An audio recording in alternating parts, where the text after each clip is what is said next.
না না পারে আরে তো ইয়েই বসবে না তোমার ডিমে তাই দিবে না আচ্ছা জোর লাগে গেল কেমন করে এটা ওই একটা পাড়া কবুতর হবে এই তো জোর লাগে এর সাথে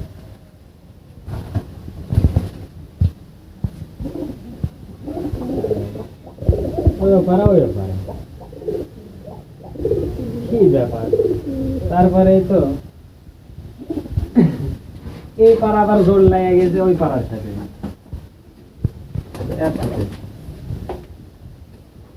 সিমি হ্যাঁ তুমি এটা কিন্তু পারা হবে হ্যাঁ সেই ফেদার গো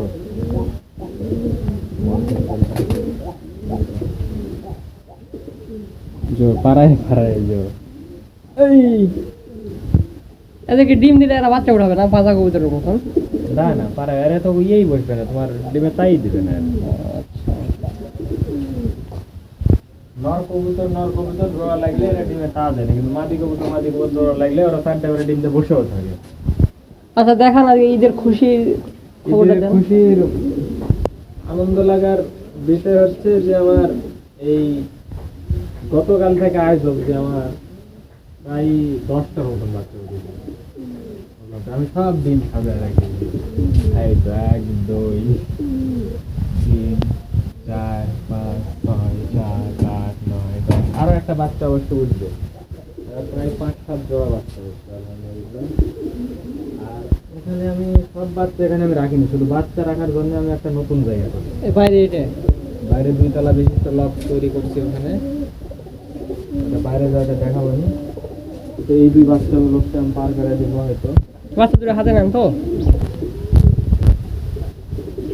আসতে পারবা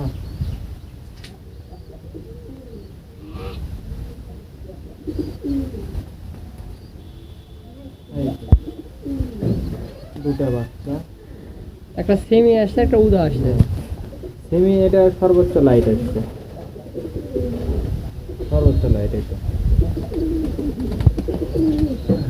সর্বোচ্চ লাইট পায়ের ফেদার অনেক ভালো আসছে হ্যাঁ হ্যাঁ হ্যাঁ এর ফেদারগুলো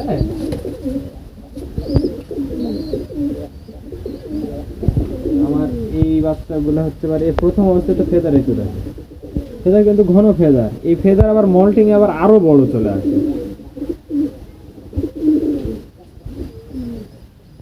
আচ্ছা আজকের মতন এখানেই ভিডিও আর বড় না করি আবার অন্যদিন একটা ভিডিওতে দেখাবে আর পরের ভিডিওতে আপনাদের দেখাবো যে এই লফটা পুরোপুরি তৈরি করতে কি পরিমাণ খরচ হলো এই বিষয়ে দেখাবো